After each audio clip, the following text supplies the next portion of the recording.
Hello and welcome ધોરણ 12 ના મારા વાલા વાલા વાલા બાળકો. આશા રાખું બધા મજામાં છો. તમારું પોતાનું ધ્યાન રાખતા હશો, તમારા ફેમિલીનું પણ ધ્યાન તમે જ રાખતા રહેજો પરિસ્થિતિ અનુસાર. બરાબર છે. ચેપ્ટર નંબર 3 ના અંત તરફ જઈ રહ્યા છીએ. ચેપ્ટર નંબર 3 ના સૂત્રો પણ આવશે, યાદ છે ને આપણે? એ પણ આવશે રિસેન્ટલી. હવે એની સાથે રિલેટેડ કામ કરવાનું છે પાછું, એટલે એ પણ ધ્યાનમાં રાખજો. છેલ્લા 3, 4, 5 દાખલા બાકી છે, કમ્પ્લીટ કરી લઈએ, પછી આપણા નીટના અને JEE ના સૂત્રો તરફ જઈશું. બરાબર? જોઈએ, કારણ કે સૂત્રો એ આપણું મજબૂત પાસું હશે અને તો જ કામ મજબૂત થશે. રાઈટ? જોઈએ. ચેપ્ટર નંબર 3 સ્વાધ્યાયનો 3.19 નંબરનો દાખલો છે.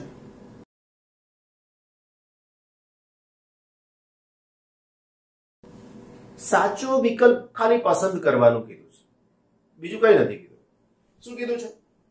મિશ્ર ધાતુઓની અવરોધકતા સામાન્ય રીતે તેમની ઘટક ધાતુઓની અવરોધકતા કરતા ખાલી જગ્યા. એટલે પહેલા આપણી પાસે મિશ્ર ધાતુ છે, બરાબર છે, એની ઘટક ધાતુઓ કરતા, એટલે ઘટક ધાતુ કરતા મિશ્ર ધાતુની અવરોધકતા વધારે હોય છે. એનો મતલબ એ નો આન્સર વધારે એવું થઈ શકશે. પણ કોની વધારે આવે છે? તો કે મિશ્ર ધાતુની વધારે છે. કોના કરતા? ઘટક ધાતુ કરતા. બી. સામાન્ય રીતે શુદ્ધ ધાતુઓ કરતા મિશ્ર ધાતુઓના અવરોધકતાના તાપમાન ગુણાંક ખાલી જગ્યા હોય છે. શુદ્ધ ધાતુઓ કરતા મિશ્ર ધાતુઓના અવરોધકતાના તાપમાન ગુણાંક નાના હોય છે. અગેન શેના માટે? મિશ્ર ધાતુઓ માટે નાના હોય છે. અવરોધકતાના તાપમાન ગુણાંક એટલે આલ્ફાની વાત થાય છે. મિશ્ર ધાતુની અવરોધકતા તાપમાનથી લગભગ સ્વતંત્ર હોય છે, તાપમાન સાથે ખૂબ જ ઝડપથી બદલાય છે. તો સી નો મતલબ છે તાપમાનથી સ્વતંત્ર. તમે આગળનો પ્રશ્ન જુઓ, ડી, કે એક લાક્ષણિક અવાહક એમ્બર એવું પણ કહેવામાં ની અવરોધકતા 10 ના ક્રમ જેટલી વધારે હોય છે. હવે અહીંયા આ બધી માહિતી કહેવાય 10 ગણી વધારે હોય છે. એક્ચ્યુઅલી શું હોવું જોઈએ ખબર તમને? 2 માંથી 1 ઘાત માઈનસ પણ હોવી જોઈએ, તો તમે આટલું બધું ડિસ્ટિંગ્વિશન્સ આપી શકો. બાકી આ 22 ને 23 માં ફરક બહુ જાજો મોટો છે, પણ તમને જ અંદાજ ઝડપથી ના. આ તમે વાંચો, સમજો, પ્રયોગોમાં ઉપયોગમાં લીધું હોય તો આ બધી માહિતી યાદ રહે. પણ અત્યારે તો કેવળ ઇન્ફોર્મેશન છે, કેવળ માહિતી છે, એટલે તમારે એને યાદ રાખે છૂટકો થશે. હવે આ પ્રશ્નો તમારે લખવાના જેની સાથે છે અને એના જવાબ પણ લખવાના, તો આ માહિતી યાદ રહે. વાલાઓ, આજ તમારા બોર્ડ લેવલના એમસીક્યુ છે. તમારે બોર્ડ લેવલના એમસીક્યુ ક્યાંય કામ કરવા નથી જવાનું વાલાઓ. તમારી માટે આજ આની સાથે રિલેટેડ કંઈક ને કંઈક. હવે આ વધારે આન્સર આવ્યો એના પ્રશ્ન પ્રમાણે. હવે મારે ઓછો આન્સર આપવો હોય તો એને ઊંધો કરી દઉં તો 50% બાળકો હલવાઈ જાય એની અંદર. સમજાય શું કહેવા માંગુ? તરત જ તકલીફ પડવા માંડે કે યાર આ શું હતું, હા વધારે હતું, લખી નાખો. ભલા માણસો, પ્રશ્ન વાંચ્યો હોય તો લખ્યો હોય તો જ તમને સમજાય આ બધી બાબતો, બાકી ના સમજાય તમને. આ કેવળ સીધું ડિલિવર થઈ જાય. એટલા માટે પ્રશ્નને સમજવો આવશ્યક છે. ખાલી લખવા માટે લખવું એવું નહીં કરવાનું. રાઈટ ને? ચાલો મારા વાલા બચ્ચા પાર્ટી, નેક્સ્ટ આપણો પ્રશ્ન છે 129 નંબરના પેજ પર 3.20. શું કે છે આ પ્રશ્નમાં?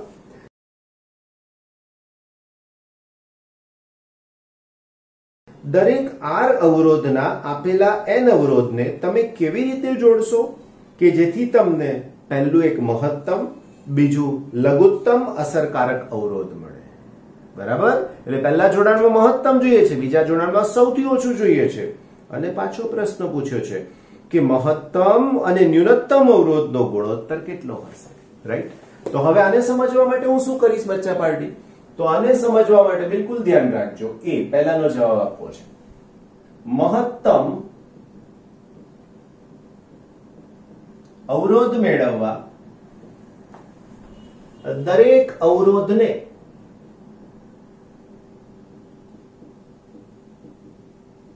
શ્રેણીમાં જોડવા જોઈએ. ક્લિયર? માટે પરિણામી અવરોધ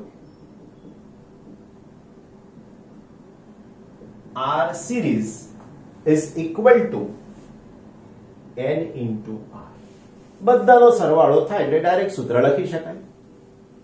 હવે આની અંદર જ મહત્તમની જગ્યાએ લઘુત્તમ અવરોધ મેળવવા દરેક અવરોધને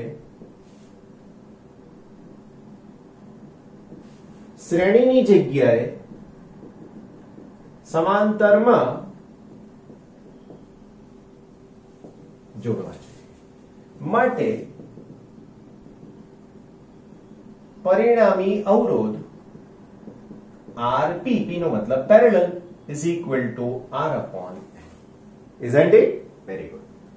માટે હવે તમને ગુણોત્તર પૂછ્યો છે ને વાલા બાળકો? શેનો પૂછ્યો છે? તો જુઓ, મહત્તમ અને ન્યૂનતમ અવરોધનો ગુણોત્તર. તો અહીંયા લખીશ મહત્તમ અવરોધ, અહીંયા લખીશ લઘુત્તમ અવરોધ. રાઈટ? તો મહત્તમ અવરોધ એનો મતલબ RS, લઘુત્તમ અવરોધ એનો મતલબ RP. RS is equal to NR, R upon N. વાલા માણસો RR કેન્સલ થઈ ગયા, તો આ જવાબ થઈ જાય N². પણ જો તમે ગોખી નાખો તો તમારો આ જવાબ ખોટો પડે. તમને મહત્તમ થી લઘુત્તમ નો ગુણોત્તર પૂછ્યો એટલે N² આવ્યો, પણ જો લઘુત્તમ થી મહત્તમ પૂછ્યો હોત તો આ ઉલટો થઈ જાત, તો આ પણ ઉલટો થઈ જાય. એટલા માટે પ્રશ્નોને વાંચવા, સમજવા અને પછી આગળ વધવા. તમે ભૂતકાળને જોશો તો આ 3 1, 2 અને 3 પ્રશ્નો ગુજકેટ લેવલે પૂછાઈ ગયેલા છે. ઇવન આ પ્રશ્ન તો નીટ લેવલે પણ પૂછાયેલો છે. હમણાંની નીટ છે એની આગળ AIPMT હતી, પછી એના પહેલા PMT હતી. સમજો, આ હમણાંનું નથી હો, બહુ વર્ષો પહેલાનું છે આ બધું. રાઈટ? એટલા માટેની આ ચર્ચા છે. ઓકે, આગળ વધીએ બચ્ચા પાર્ટી. બીજો છે પ્રશ્ન બી. હવે બી ની અંદર આપણને એવું કીધું છે કે તમારી પાસે 1 ઓહ્મ, 2 ઓહ્મ અને 3 ઓહ્મના અવરોધ આપેલા છે. તો તેમને કેવી રીતે સંયોજિત કરવાથી આપણને સમતુલ્ય અવરોધ નંબર 1 11/3 ઓહ્મ આપેલું, બરાબર છે. બીજું 11/5 ઓહ્મ.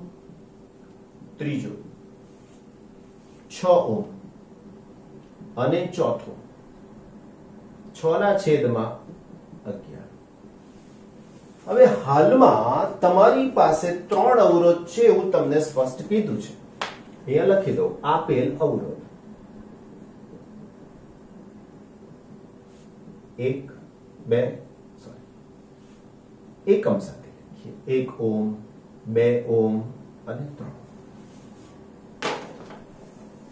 ક્લિયર આ વાત? હવે જો મારે આની સાથે કામ કરવાનું હોય તો હું શું કરી શકું? તો હું તમને એમ કહું કે જો મારે આને મેળવવો છે તો હું એક જોડાણ ડાયરેક્ટ દોરી દઉં છું. તો નંબર 1 સમજજો, આની વાત છે.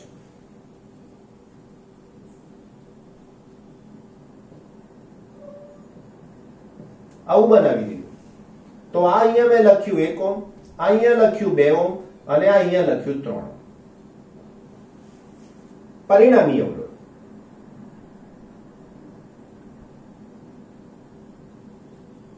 બરાબર ધ્યાન રાખીને જોજો.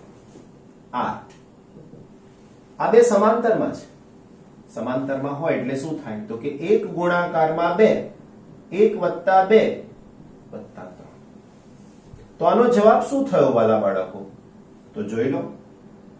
R is equal to આ 2 એના છેદમાં 3 વત્તા 3, 3 અને 3 નો ગુણાકાર 9 અને એની સાથે 2 એટલે 2 વત્તા 9 ના છેદમાં 3, 11 ના છેદમાં 3.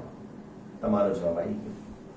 હવે તમને એવું થાય કે સર તમે આવું કેમ જોડ્યું, એવું તમારું મગજ કેમ ચાલ્યું, તો એનો ક્લુ બતાવો. હવે આ છે ને એ ટેકનિક કહેવાય. આ ટેકનિક કહેવાય. બહુ શાંતિથી સાંભળજો. આ પણ અને આ પણ તમે જ મને અહીંથી જ જવાબ આપી દેશો, આનો તો જવાબ ખબર જ પડે એવો છે યાર. આ 6 છે ને 1 વત્તા 2 વત્તા 3 થઈ ગયા છો, એટલે આ ત્રીજો અવરોધ 6 મેળવવો એટલે બધા શ્રેણીમાં જ જોડવાના છે. પણ આને મેળવવા માટે શું કરવું જોઈએ એવું યાદ રાખજો. હવે એનો ક્લુ, આ છેદમાં 3 છે એટલે પેલાના કોમ્બિનેશન થી તમારે બે સમાંતર એવા ગોઠવવાના કે જેનો જવાબ 3 આવે. એનો મતલબ કે 1 વત્તા 2. સમજાઈ ગયું? હવે હું આને ડાયરેક્ટ સમાંતર, પણ એને કેવી એક અવરોધને હું કેવી રીતે સમાંતરમાં જોડું, બોલો? જોડાય? ના જોડાય. એટલા માટે આનો જવાબ 3 આવ્યો છે. પછી છેદમાં 3 થઈ ગયો. હવે તમને આનો ક્લુ મળી ગયો.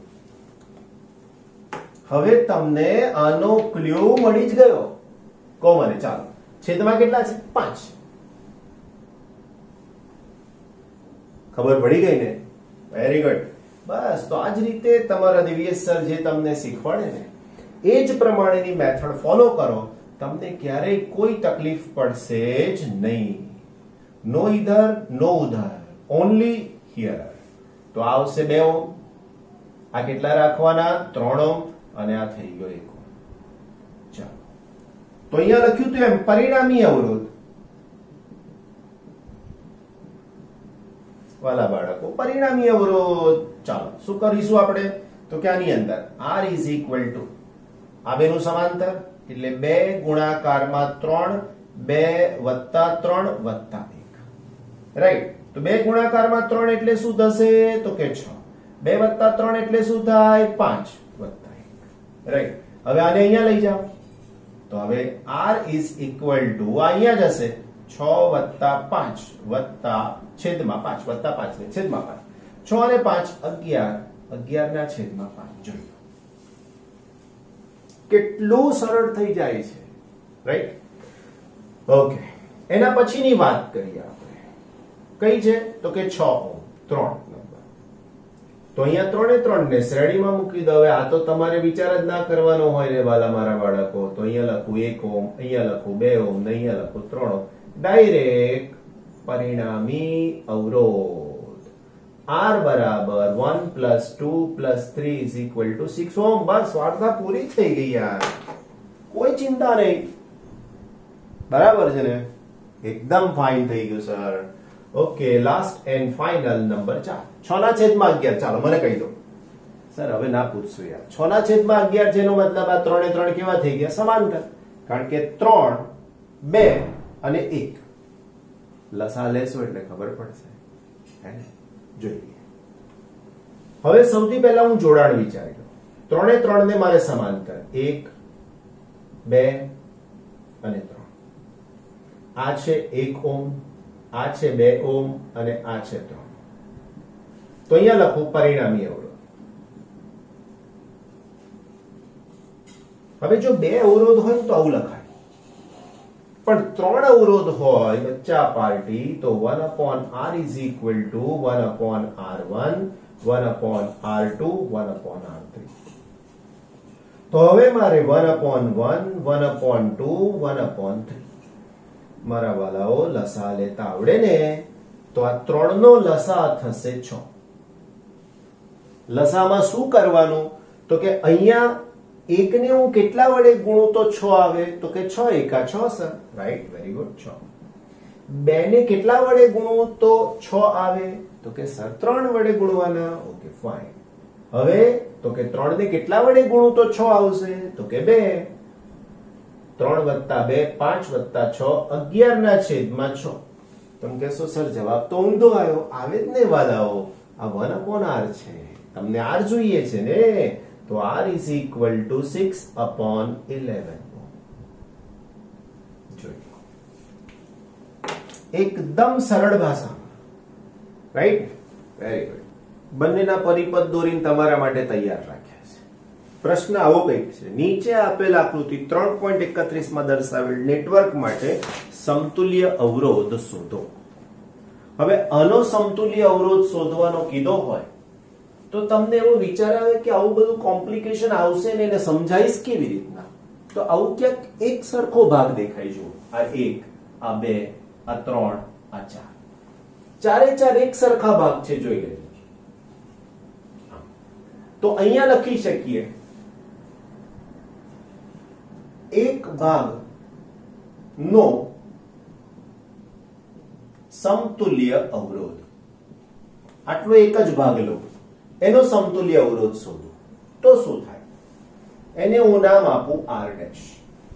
તો R' એ આ બે નું શ્રેણી અને આ બે ના શ્રેણીને સમાંતર જોડાણનો અવરોધ થાય. એટલે આ એક ભાગને હું દર્શાવું તો આવું થઈ જાય. હવે આ બેનું પરિણામ છે એટલે અહીંયા હું લખી શકું 2. આ બેનું પરિણામ છે એટલે લખી શકું 4. એટલે 2 અને 4 નો સમાંતર, તો R' બરાબર હું લખી શકું 2 × 4/2 + 4, રાઈટ? અહીંયા હું એનું એ જ રાખું 2 × 4/6. 2 અને 6 એટલે 3 થઈ જાય, માટે R' બરાબર 4/3 ઓહ્મ થઈ ગયું. આ એક ભાગનો અવરોધ થયો.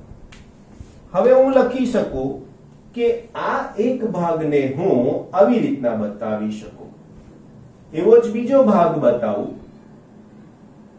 એવો જ ત્રીજો ભાગ બતાવું અને એવો જ ચોથો ભાગ પણ બતાવું. તો આનો અવરોધ થાય 4/3, આ પણ 4/3, આ પણ 4/3 અને આ પણ 4/3. હવે 4/3 4/3 4/3 એવા 4 અવરોધ શ્રેણીમાં આવી ગયા. તો અહીંયા લખી શકું, માટે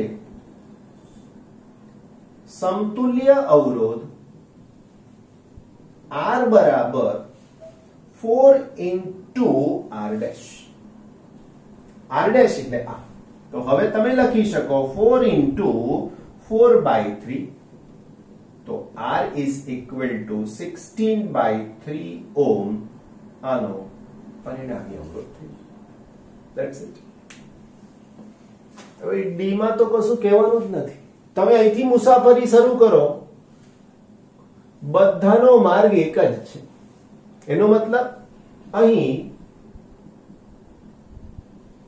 બધા જ અવરોધ શ્રેણીમાં જ જોડાયેલ છે, માટે પરિણામી અવરોધ R' is equal to, આવું 5 વાર છે, તો R' is equal to 5R થઈ જશે. That's it. પરિણામ પૂરું. ઓકે મારા વાલા બાળકો, 3.21 નંબર સ્વાધ્યાય ચેપ્ટર નંબર 3 પરિપથ આપેલો જુઓ.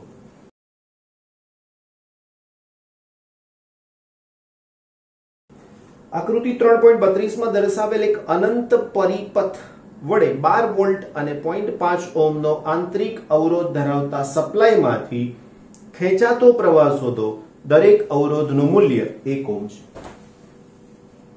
આ તમારું JEE થયું, આ તમારું નીટ થયું અને આજ તમારું ગુજરાત બોર્ડ પણ થયું. આ લેવલના દાખલા જ્યારે તમને આવડશે ત્યારે તમારા કામ થશે. હવે તમને એમ થાય કે સર આ લાંબો હું ગણીશ ને દાખલો, આ બધું જ ભરાઈ જશે અને એ દાખલો તમારે 1 જ મિનિટની અંદર JEE માં સોલ્વ કરવાનો થાય. આમ આવી રીતના. એટલા માટે એની પ્રેક્ટિસ કરવી પડે. સમજાય છે? એની શોર્ટકટ પણ છેલ્લે બતાવીશ, સમજી લેજો. શોર્ટકટ શું હોઈ શકે એ જોઈશું આપણે. સૌથી પહેલા ધારો કે મને ખબર જ નથી, એટલે હું ધારી લઉં છું આ અનંત નેટવર્ક છે, 3 3 3 એવા 3 અવરોધ વાળો અનંત નેટવર્ક છે. તો હું લખું છું, ધારો કે અનંત નેટવર્કનો અવરોધ x ઓહ્મ છે. મને ખબર નથી. હવે એનો મતલબ એવો થયો કે જો હું PQ વચ્ચેનો અવરોધ માપીશ તો એ x ઓહ્મ થશે. મને ખબર નથી એટલા માટે મેં એને કીધું છે x ઓહ્મ છે. આ પહેલી વાત. જો હું બીજી વાતની ચર્ચા કરું આની અંદર, તો બીજી વાતની ચર્ચાની અંદર આવું કંઈક વિચારી શકાય. આ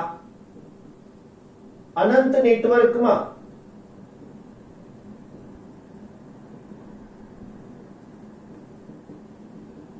એક ભાગ ઉમેરતા કે ઘટાડતા, એનો મતલબ કે સૌથી આગળ એક ઉમેરી દઉં કાં તો સૌથી એક આગળ ઓછો કરી દઉં, પરિણામમાં કોઈ ફરક નહીં પડે. ઉમેરતા કે ઘટાડતા પણ લગભગ ઓકે, પણ પરિણામી અવરોધ લગભગ x ઓહ્મ જ મળે. સમજાય છે વાત? હવે આનો મતલબ શું કરવાનો તે હું તમને કહું.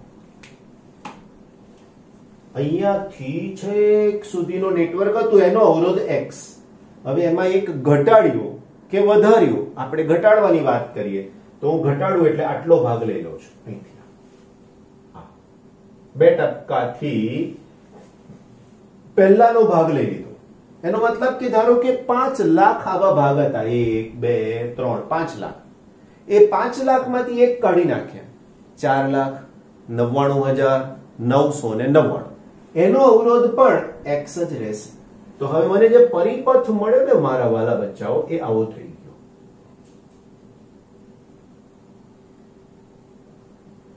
આ બધું અગત્યનું છે. હમણાં આ બેટરીની આવશ્યકતા નથી, એની અંદર કઈ જરૂરિયાત પણ નથી, એટલે આપણે એને કશું કરતા પણ નથી. હવે જે મેં આ અવરોધ દોર્યો ને અહીંયા, આ અવરોધ x છે.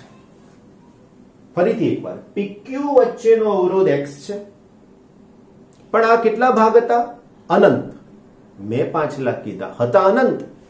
તો હવે આ અનંતમાંથી મેં એક કાઢી નાખ્યો તો પણ આ બે બિંદુઓ વચ્ચેનો અવરોધ કેટલો રહેશે?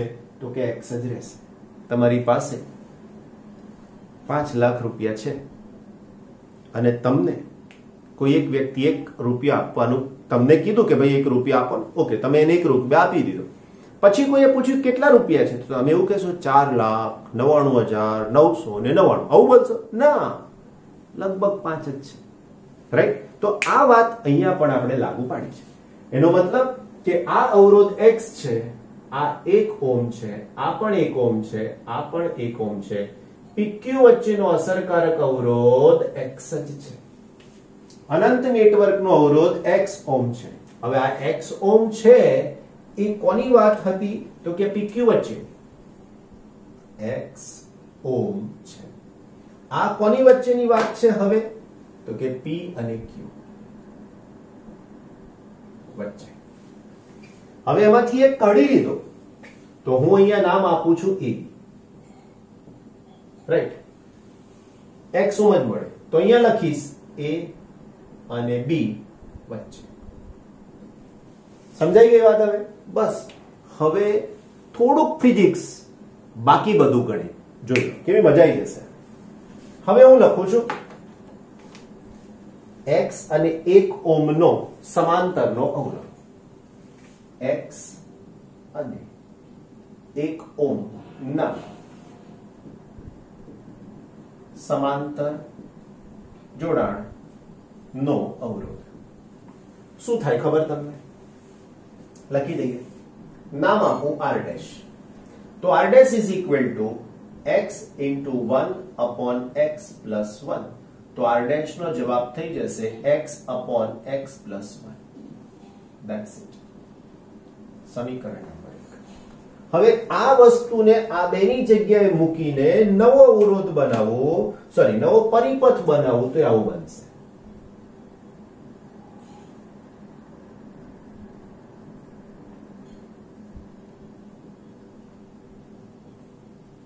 આ તો x ઓમ જ છે હો, આ પણ 1 ઓમ, આ પણ 1 ઓમ, અને આને નામ આપી દીધું r'. હવે આ ત્રણ કેવા જોડાણમાં થઈ ગયા? શ્રેણીમાં. અને એનો જવાબ શું થઈ ગયો? તો કે x. સમજાયું? આ ત્રણ શ્રેણી થઈ ગયા અને એનો જવાબ x થઈ ગયો. તો અહીંયા તમે આવું લખી શકો છો 1 પ્લસ ઓકે પરિપથ 3 પરથી આયો પરિપથ 1, આયો પરિપથ 2. તો આ થઈ શકશે પરિપથ 3. રાઈટ? પરિપથ 3 પરથી 1 પ્લસ r ડેશ પ્લસ 1. 3 સિરીઝમાં છે, પણ એનો જવાબ કેટલો છે સમતુલ્ય? તો કે x. હવે r ડેશ ની કિંમત મૂકી દઈએ અને 1 પ્લસ 1 તો 2 થઈ જાય. તો અહીંયા લખી શકું 2 plus x upon x plus 1 is equal to x. હવે આનો આની સાથે ગુણાકાર કરું ને આની સાથે ગુણાકાર કરી દઉં. પહેલા અહીંયા લસા લઈ લઉં. ચાલો, તો અહીંયા આવું થશે 2 into x plus 1 plus x whole divided by x plus 1 is equal to x. સમજાઈ ગયું? હવે આને હું અહીંયા લઈ જઈશ અને આને અંદર ગુણી નાખીશ. તો જવાબ આવો થાય 2x plus 2 plus x is equal to આનો ગુણાકાર આની સાથે. તો x અને x નો ગુણાકાર x square, 1 અને x નો ગુણાકાર તો કે plus x. હવે આ x અને x કેન્સલ થઈ જાય. આ બંનેને લઈ જાઓ જમણી બાજુ. માટે x square minus 2x minus 2 is equal to 0. અગત્યનું સમીકરણ આપણને મળી ગયું મારા વાલા. તો અહીંયા હું લખીશ કે ઉપરનું સમીકરણ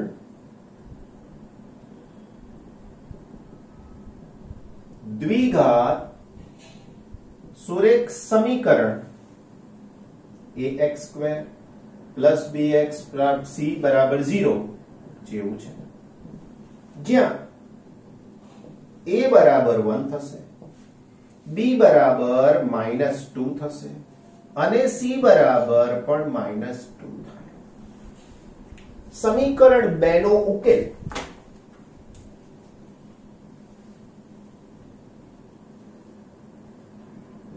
સમીકરણ 2 નો ઉકેલ 10મા ધોરણમાં 9મા ધોરણમાં દ્વિઘાત સમીકરણ શીખ્યા ને એના ઉપરથી લખીશું.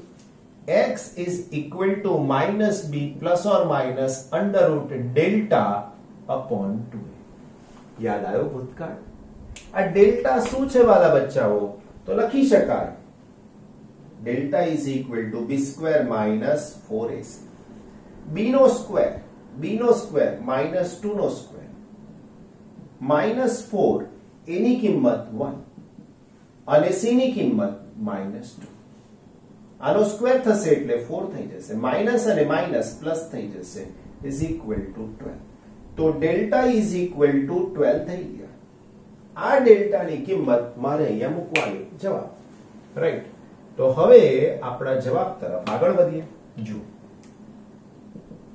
-b એટલે માઈનસ અને b 2 છે તો -2 plus or minus under route delta એટલે 12 છે ના છેદમાં 2 અને a તો a બરાબર 1 છે. બધું જ લખી રહ્યો છું એકદમ કમ્પ્લીટલી સમજાય તેવી રીતે. માટે x is equal to minus અને minus plus, plus or minus થોડું ગણિત સહેલું બનાવીએ. હજુ બહાર છે ને વાલા બાળકો? તો 4 ગુણાકારમાં 3 2 પ્લસ ઓર માઈનસ 4 હતા રૂટમાં તો અહીંયા થઈ જશે 2, વર્ગમૂળમાં 3 અને 2 અહીંથી હજુ કોમન લઉં છું તો 2 1 પ્લસ ઓર માઈનસ √3 upon 2 2 અને 2 કેન્સલ. માટે x is equal to 1 plus or minus √3. તો x ની બે કિંમત શક્ય બને. x ની કિંમતો એક x બરાબર 1 પ્લસ √3 અને બીજું x બરાબર 1 માઇનસ 1 પ્લસ 1.732 ઓર 732 અને અહીંયા x is equal two 1 minus 1.732. અહીંયાનો જવાબ આવશે 2.732. x ની કિંમત એકમ થઈ શકશે અને અહીંયાનો જવાબ આવશે x is equal two minus 0.732. બોલ કઈ કિંમત શક્ય બનશે મારા વાલા બચ્ચા પાર્ટી? તરત જ કહેશો કે આ કિંમત શક્ય છે, આ કિંમત શક્ય નથી. કેમ શક્ય નથી? તો અવરોધ ઋણ ના હોય. અવરોધ ઋણ શક્ય નથી. બરાબર છે? અવરોધ ઋણ ના હોય એટલા માટે આ કિંમત શક્ય નથી. પછી આના લખો ચાલે. અવરોધ ઋણ શક્ય નથી. રાઈટ? હજુ આપણને પ્રવાહ શોધવાનો કીધો છે. તો હવે હું અહીંયા લખું પ્રવાહ કેટલો હોઈ શકે માટે પ્રવાહ જોઈએ છે. તો પ્રવાહ I is equal to E upon R plus R. પણ હું અહીંયા R નહીં લખું, હું અહીંયા X લખીશ. કેમ? તો કે આપણે પરિણામી અવરોધને નામ આપ્યું છે X. તો અહીંયા E ની કિંમત 12 છે, X ની કિંમત શોધી 2.732 પ્લસ R ની કિંમત 0.5 છે. મારા વાલા બાળકો I is equal to 12 divided by આ બેનો સરવાળો કરશો તો તમને એનો જવાબ મળશે 3.232. રાઈટ? હવે ભાગાકાર તો તમને આવડતો જ હશે ને? ના હોય તો કેલ્ક્યુલેટર લઈ લેવાનું, અને એ ના હોય તો તમારા મોબાઈલમાં પણ કેલ્ક્યુલેટર છે. તમે સ્માર્ટ છો અને સ્માર્ટફોનનો યુઝ કરો છો. સાચી વાત ને? તમે સ્માર્ટ છો અને સ્માર્ટફોનનો યુઝ કરો તો ગણતરી પણ સ્માર્ટ રીતે કરવાની. એટલે જોઈન નહીં લખી નાખવાનું. રાઈટ ને? Okay okay my dear friends, 130 નંબરના પેજ પર 3.22 નંબરનો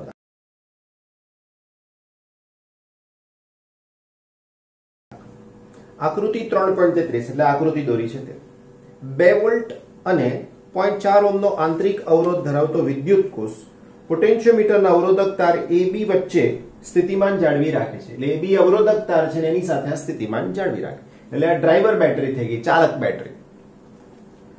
અચળ 1.02 વોલ્ટ EMF ખૂબ ઓછા મિલિએમ્પિયર જેટલા પ્રવાહ માટે જાળવી રાખતો એક પ્રમાણભૂત કોષ તાર પર 67.3 સેન્ટીમીટર અંતરે તટસ્થ બિંદુ આપે છે. 63.7 એટલે હવે હું અહીંયા લખું થોડુંક. રાઈટ? તો આના વોલ્ટેજ જેને હું નામ આપી દઈશ E ડેશ કે જે ડ્રાઈવર છે. તો E dash is equal two 2 volt. એનો આંતરિક અવરોધ R dash is equal two 0.4 ohm. બીજું પહેલી બેટરી છે E1, એનો અવરોધ છે 1.02 વોલ્ટ. રાઈટ? અને એવું કીધું છે કે એના માટેનું તટસ્થ બિંદુ જેને હું L1 કહી દઉં બચ્ચા પાર્ટી, તો 67.3 સેન્ટીમીટર અંતરે મળે છે. રાઈટ? ઓકે આગળ વધીએ. પ્રમાણભૂત કોષનો ઓછો પ્રવાહ વહે તે સુનિશ્ચિત કરવા માટે એક અવરોધ 600 kilo ohm 600 R is equal to 600 kilo ohm. Right? મોટો અવરોધ તેની સાથે શ્રેણીમાં જોડવામાં આવે છે કે જે તટસ્થ બિંદુની નજીક લઘુપતિ શોર્ટેડ ઓર શોર્ટ સર્કિટેડ કરેલ છે. એટલે આની સાથે જોડેલો છે સીધે સીધો. રાઈટ? ત્યારબાદ પ્રમાણભૂત કોષને અજ્ઞાત EMF E ધરાવતા કોષ સાથે મૂકવામાં આવે છે. એટલે બીજો કોષ E2 આપણે કહી દઈએ. રાઈટ? અને એને એમણે નામ આપ્યું છે E અને અજ્ઞાત કીધું એટલે શોધવાનું છે. હવે એની માટે તારની લંબાઈ 82 એટલે L2 is equal to 82.3 centimetre મળે છે. હવે પ્રશ્નમાં છીએ તો સૌથી પહેલો પ્રશ્ન છે કે આ E નું મૂલ્ય કેટલું? બરાબર? તો એના જવાબમાં પોટેન્શિયોમીટરની સંતુલિત સ્થિતિ માટે શું થઈ શકશે વાલાઓ? તો કે E1 બાય E2. હવે મારે E2 શોધવાના છે, તો હું અહીંયા E2 લખી નાખું કે E2 by E1 it is equal to, સૂત્ર શું થશે? તો એના માટેનું સૂત્ર થાય L2 ના છેદમાં L1. હવે મારે આમાંથી આવું લખવાનું, E upon E1 તો L2 ના છેદમાં L1. તો આના ઉપરથી E is equal to L2 upon L1 into E1. માટે E ની જગ્યાએ શું કિંમત મળશે? તો L2 એટલે 82.3, L1 એટલે 67.3 અને E1 તો એનો જવાબ થશે 1.02. બચ્ચા પાર્ટી, તો આ E નો જવાબ મળશે તમને વોલ્ટમાં. ભાગાકાર કરતા તો આવડે ને મારા વાલાઓ? બહુ જ સહેલું છે ભાગાકાર, હેને? બીજી વાત કરીએ. 600 કિલો ઓહમના ખૂબ મોટા અવરોધનો હેતુ શું છે? હવે પ્રશ્ન છે કે તમે આ કી બંધ કરો તો આ અવરોધ ગણતરીમાં આવશે. તો અહીંયા બીજા આન્સરમાં 600 કિલો ઓહમના મોટા અવરોધથી ગેલ્વેનોમીટરમાં વહેતો પ્રવાહ ખૂબ જ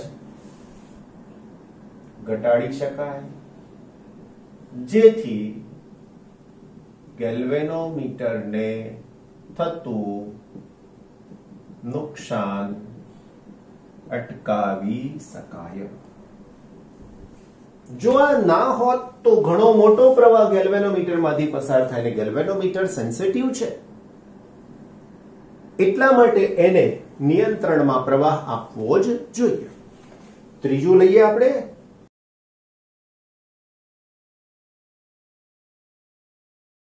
આ મોટા અવરોધથી તટસ્થ બિંદુ પર કઈ અસર થશે? તો જવાબ છે ના. મોટા અવરોધથી તટસ્થ બિંદુ પર અસર થતી નથી, કારણ કે તે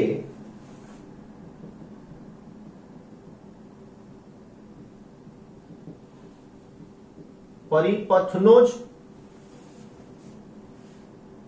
એક ભાગ છે અને તે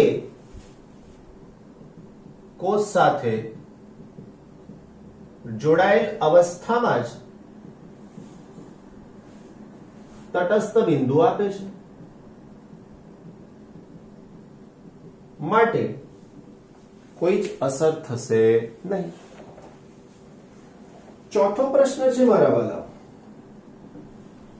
શું પોટેન્શિયોમીટરના ચાલક કોષ એટલે કે આ ને બદલે 1 વોલ્ટ હોત તો ઉપરની પરિસ્થિતિમાં આ રીત કારગત નીવડત?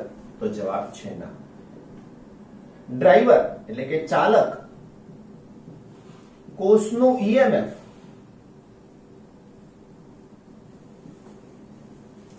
જે કોષનું EMF શોધવાનું હોય તે કરતા હંમેશા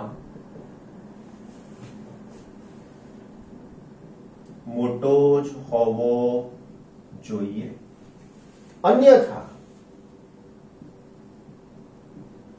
એટલે માટે અન્યથા તે પરિપથ કામ કરશે નહીં, એટલે યોગ્ય પરિણામ નહીં આવે. રાઈટ? ચોથો આપણી પાસે પ્રશ્ન પૂરો થયો, એટલે પાંચમો લઈએ છીએ. શું આ પરિપથ ખૂબ જ નાના EMF એટલે કે કેટલાક મિલીવોલ્ટના ક્રમના શોધવા માટે કામ કરી શકશે? જો ના, તો પરિપથમાં શું ફેરફાર કરશે? ખરેખર તો પોટેન્શિયોમીટરની મદદથી નાનો EMF માપી શકાય, પણ હાલમાં આ તારની લંબાઈ તમે જોઈ શકો છો 100 સેન્ટીમીટર જ હશે, એટલે તમને નાના EMF માપશો તો તટસ્થ બિંદુ એની નજીક જ મળશે. કહી શકાય કે પ્રશ્ન કીધો છે શું આ પરિપથ નાના EMF માટે વપરાશે? તો ના. આ પરિપથ નાના EMF માટે ન વપરાય. જો વાપરશો અથવા તો જો ઉપયોગમાં લેવામાં આવે તો તટસ્થ બિંદુ એની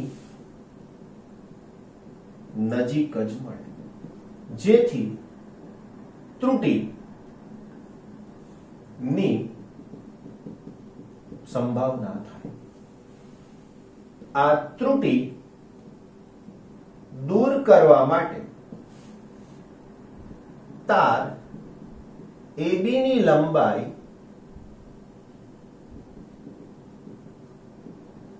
વધારવી પડે તથા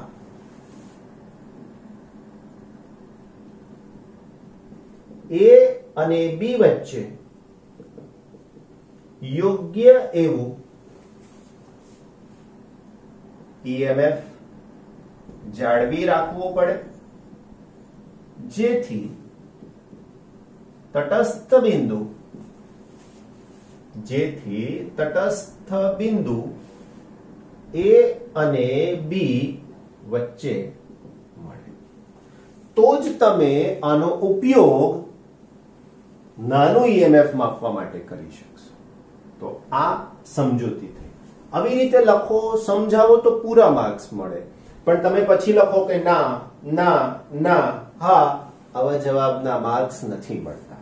એટલે જરાક થોડું કોન્શિયસનેસ રાખીશું અને ગણતરી કરતા રહીશું. આ લખવામાં તમને આળસ થાય છે, પણ માર્ક્સ મેળવવા છે તો આળસને દૂર ભગાડવી પડે, તો જ કામ થાય. બચાવાટી 3.23 નંબરનો દાખલો છે આપણી પાસે. પેજ નંબર છે 131. છેલ્લો દાખલો, ચેપ્ટર નંબર 3.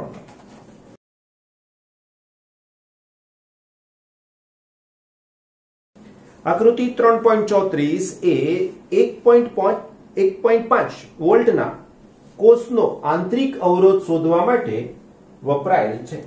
તો એનો મતલબ કે E is equal to 1.5 volt અને એનો આંતરિક અવરોધ શોધવો છે, રાઈટ? 2 વોલ્ટનું પોટેન્શિયોમીટર દર્શાવે છે કે ખુલ્લા પરિપથની સ્થિતિમાં કોષ માટે તટસ્થ બિંદુ 76.3 સેન્ટીમીટર આગળ મળે છે. એટલે પહેલી લંબાઈને હું L1 કહી દઉં તો L1 76.3 સેન્ટીમીટર આગળ મળે છે. આ તમારા માટે થઈ જશે L1. ઓકે. એના પછી જ્યારે કોષના બાહ્ય પરિપથમાં 9.5 ઓહ્મનો અવરોધ એટલે કે R બરાબર 9.5 ઓહ્મ નો અવરોધ જોડવામાં આવે ત્યારે સમતોલન બિંદુ ખસીને એટલે L2 64.8 સેન્ટીમીટર અંતરે મળે છે. તો કોષનો આંતરિક અવરોધ શોધો. આ ડ્રાઇવિંગ બેટરી થઈ ગઈ, આ અવરોધક તાર થઈ ગઈ. પહેલા હાથ જોડેલું નથી, તો આ પરિસ્થિતિમાં આ ગેલ્વેનોમીટર આ લંબાઈને L1 કહીએ તો આટલી આપે છે તટસ્થ બિંદુ માટે. હવે આ અવરોધ અહીંયા જોડી દીધો 9.5 ઓહ્મ, એટલે આની સાથે આ સમાંતર. હવે આ નથી એવું માની લો, તો આ સ્થિતિમાં તમને જે લંબાઈ મળે છે તે L2 આટલી થાય છે. તો તમારો પ્રશ્ન શું છે? તો કે આ કોષનો આંતરિક અવરોધ શોધવા માટેનો છે. તો સૂત્ર છે આપણી પાસે, વિદ્યુત કોષનો આંતરિક અવરોધ R is equal to R into L1 by L2 minus 1. તો આને તમે આ રીતે પણ લખી શકો છો કે R into L1 minus L2 upon L2. માટે R is equal to આ R ની કિંમત થઈ શકશે 9.5. L1 ની વેલ્યુ છે 76.3 માઇનસ L2 ની કિંમત છે 64.8 ડિવાઇડેડ બાય L2 ની કિંમત છે 64.8. 9.5. વાલાઓ આ બાદબાકી તમારે કરવાની, છેદ તો 64.8 જ રહેશે, ભાગાકાર કરશો જવાબ મળશે આ. હવે આ કામ તમારી જાતે પતાવી દેવાનું, ગુણાકાર અને ભાગાકાર છે. હવે પછી પાછા ત્રીજા ચેપ્ટરની અંદર નીટના સૂત્રો, ઘણા JEE જોઈને ગભરાઈ જાય છે. ભાઈ JEE નોય નીટ પણ છે તમારે બાયોલોજીના સ્ટુડન્ટ્સને. કેટલાક લોકો એ લેક્ચર જોતા જ નથી. તો સૂત્રોના લેક્ચર જોશો તો જ તમને આવડશે. ફિઝિક્સને તૈયાર કરવાની બેઝિક 3 રીત છે બચ્ચા પાર્ટી. નંબર 1, પહેલા થિયરી કમ્પ્લીટલી ડેરિવેશન સાથે શીખી લો, મોડે કરી લો, દાખલા એની સાથે રિવાઇઝ કરતા જાઓ, અને ત્રીજું આવે આ સૂત્રો, એ મોડે કરો. આ 3માં ગ્રીપ આવે ને પછી એમસીક્યુ આવે. એમસીક્યુ કઈ ઝાડ પર ઉગેલું ફળ નથી કે એક એક કરીને તોડી લીધા. સરે મોકલાયેલી વર્કશીટને તમારે શાંતિથી સમજવી પડશે, કામ લેવું પડશે, તો જ આવડશે. પણ તમે બધા એ એટલા અંદર ઉતરતા નથી. સરે મોકલ્યું, લખી નાખ્યું, મોકલાઈ દીધું, હાશ સર હવે મને કશું કહેશે નહીં. પણ થોડુંક સમજો મારા વાલાઓ, આ તમારા માટે છે. તમે ઘરે બેઠા છો, સમય છે, સદુપયોગ કરો પ્લીઝ. It's humble request.